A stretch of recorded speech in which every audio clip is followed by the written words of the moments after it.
खाओ पियो मौज मस्ती करो, उसको बोलते हैं भोजू। भोजू मतलब खाओ पियो मौज मस्ती करो। मोमच्छु जिसके अंदर मौत आत्मा, जिसके अंदर अपने कल्याण की भावना है। और तीसरी आत्मा है जो परमात्मा बन गई है और जिसके अंदर परमात्मा का गुण आ गया।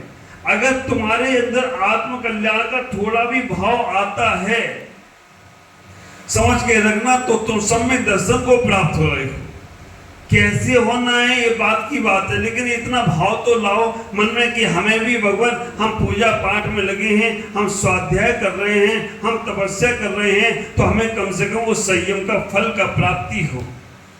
और जिसको चाह भी नहीं है वो मिथ्या दृष्टि है, और जिसने पा लिया है वो परमात्मा हो जाता है। तो हम जब घर से निकले तो क्या चढ़ाना है, चावल ऐसा ही समझने का प्रयास करना।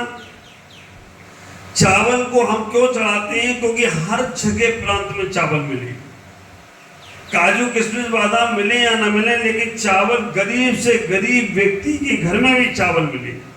तो भगवान ने ऐसी सामग्री बता दी है कि जो सबके घर पे हो। पहले के राजा महाराजा होते थे, तो राजा महाराजा अपने अपने अनुसार से रत्नों को चढ़ाते थे, मोतियों को चढ़ाते थे, और सोने और चांदियों की का चढ़ाते थे। आज भी बहुत से लोग हैं जो चांदी के वो फूल आते हैं वो चढ़ाने का प्रयास करते हैं। ख्याल करना, आज भी बहुत से लोग सोने के फूल चढ़ाते हैं।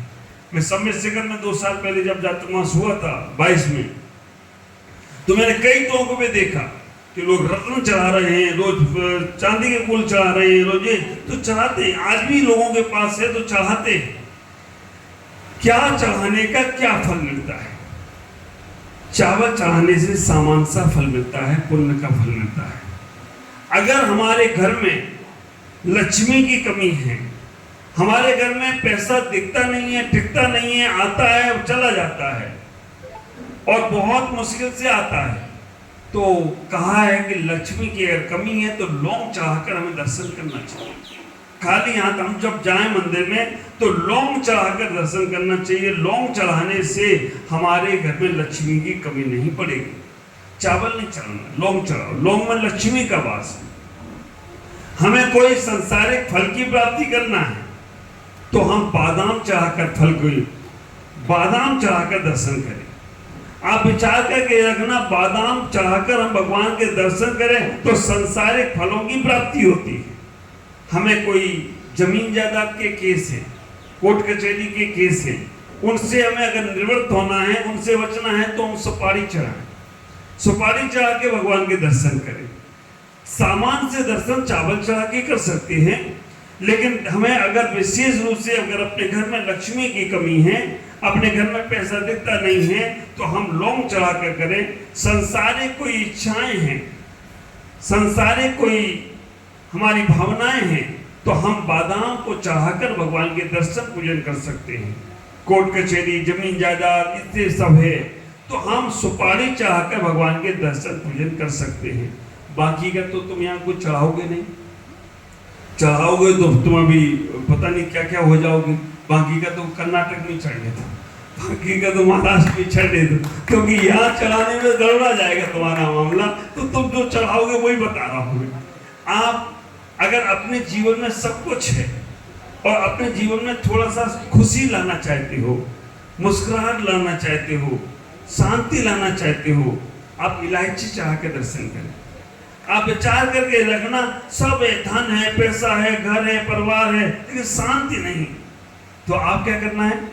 आपको इलायची, छोटी इलायची होती है, खुशबूदार होती है, उससे चढ़ाकर आप दर्शन करें। चढ़ा सकते हैं, तो मैं वही बताऊंगा जो तुम चढ़ा सकते हो, वो कुछ नहीं बताऊंगा जो तुम नहीं चढ़ाओगे, क्योंकि तुम्हारा दिमाग में डिस्टर्ब नहीं करना है।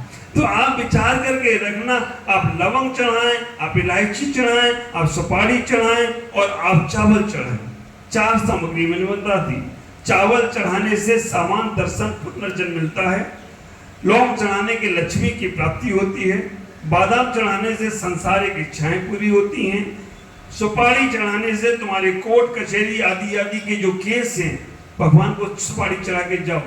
आप विचार करना, किसी का खात्मा करना हो तो क्या करते हैं? सुपारी दे देते हैं। दूसरों को दोगे फालतू में, कहीं पकड़ गया तो तुम्हारा नाम ले लेगा। तो भगवान को दे जाओ ना सुपारी। भगवान से कहना ये केस निपटा, भगवान आप ही को भी सुपारी दे रहा, तो अपने तो बचे कम से कम। भगवान करते रहेंगे जो करना हो, भगवान के पास सबका हिसाब किताब है। सुपारी अगर आपके पास सब है लेकिन शांति नहीं, इलायची चढ़ाओ भगवान को, सब कुछ होगा। और आप विचार करके रखना, निर्वाण की प्राप्ति करना है तो क्या करना है? श्रीफल चढ़ा के दर्शन करो। श्रीफल चढ़ाने, श्री की प्राप्ति करना है तो श्रीफल चढ़ा दो एक बार कि भगवान मुझे आप जैसे बनना। और ये श्रीफल जो है ना वो इतना महत्वपूर्ण है, ऊपर से तो कठोर, अंदर से बिल्कुल सॉफ्ट है। और वो ऊपर से तुम्हें कहेगा साधना करो कठोर, अंदर से सॉफ्ट रहना, अंदर से निर्मल रहना, अंदर से बिल्कुल ऐसे व्यक्तित्व रहना कि जो तुम्हारे ऊपर कोई कुछ भी करे तुम्हें फर्क पड़ना नहीं चाहिए, तब तुम्हें निर्वाण की प्राप्ति होगी। और अगर थोड़े ही समय में निर्वाण को प्राप्त करना है तो ये शीश रूपी श्रीफल संत को चढ़ा दो, तुम्हारा जीवन का कल्याण हो जाए हमेशा हमेशा के लिए। तो कोई आश्चर्य की बात नहीं होगी। आप घर से सामग्री लेकर निकले, मंदिर में आकर सामग्री को बचाकर ना ले जाएं, ये बात मैं रोज कह रहा हूं। मंदिर में पूजा की सामग्री आई और अगर वापस लेकर गए तो निर्माल का दोष लगेगा, वो सामग्री निर्माल हो गई, सामग्री निर्माल हो गई, सामग्री को चढ़ा कर जाए। हाँ, अब हमारा क्या होता है, ये डब्बी जब से आई चढ़ाते हो या चढ़ाते हो यही समझ में नहीं आता, थोड़ी सी भगवान को बाकी सब वापस। हाँ क्यों? अब तुम्हें चढ़ाना नहीं है तो ज्यादा लेके जाना, कभी विधान करने का मन हो जाए तो आप थैले में या उसमें रख के बाहर रख दो, मंदिर के अंदर नहीं ले जाओ, वेदी तक मत ले जाइएगा तो भी आप बचेंगे। हम जब भगवान को चढ़ाने के लिए जाते हैं, एक बहुत सुंदर सा उदाहरण है। जब मेढक गया भगवान के पास, आपको मालूम होगा, भगवान की भक्ति करने के लिए जब मेढक चलने लगा, मेढक के पास कुछ भी नहीं था, एक पंखुड़ी लेकर निकला। और वो मेढक जब पंखुड़ी मुंह में दबाकर भगवान की भक्ति के लिए चल रहा है, और आप ख्याल करके रखना, मेढक का रास्ते में किसके हाथी के पैर के नीचे आ गया? बोलो ना, राजा सैनिक। राजा सैनिक के हाथी के पैर के नीचे मेढक आ गया। राजा सैनिक तो रास्ते में ही रह गए और मेढक कहाँ पहुंच गया? समस्त में पहुंच गया। इधर चा भावेना प्रमथित मना दर दुरियह क्षणा दासी स्वर्गी गुणगण समर्थिया समझ। आप विचार करना, अहमदाबाद से हमारे सुरेश जी आ गए, आइए बैठो। ये हमारे सब सन्नति नगर वाले, देखो गजब के जो लोग आ रहे हैं, चिंता की बात नहीं, बैठिएगा। इतना ही ख्याल करेंगे आप कि जैसे ही आप भक्ति करने जा रहे हैं, इधर चा भावेना प्रमुदित मना दर दुरिया, प्रमुदित मन होकर करो। देखो मैं एक चीज आपको सूत्र दे रहा हूं, सूत्र आपको दे रहा हूं।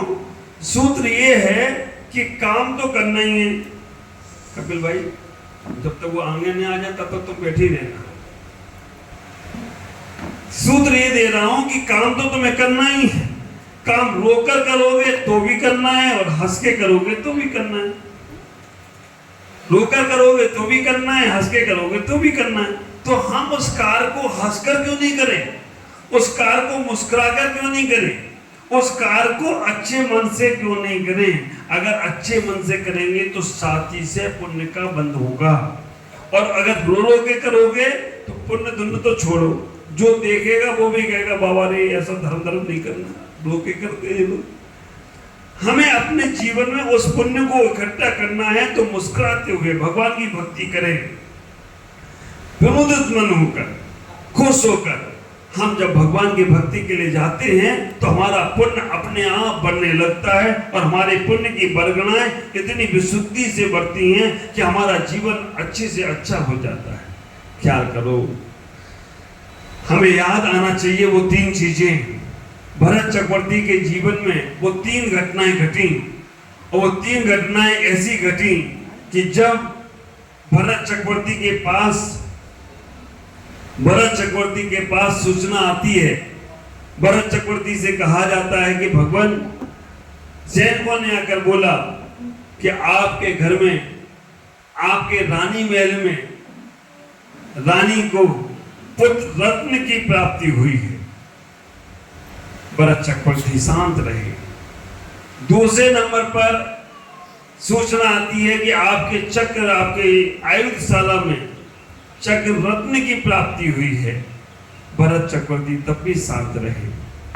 तीसरे नंबर पर खबर आती है कि आपके पिता आदिनाथ को केवल ज्ञान की प्राप्ति हुई है, केवल ज्ञान रत्न की प्राप्ति हुई है। आप विचार करके रखना, भरत चक्रवर्ती उठते हैं, खड़े होते हैं और परोक्ष रूप में वहीं से उन्हें प्रणाम करते हैं और जो सूचना देने आया था उसको अपने गले का हार उतारकर उसका सम्मान करते हैं।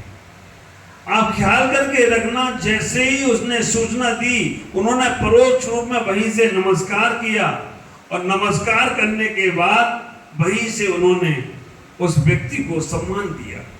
दो सैनिकों ने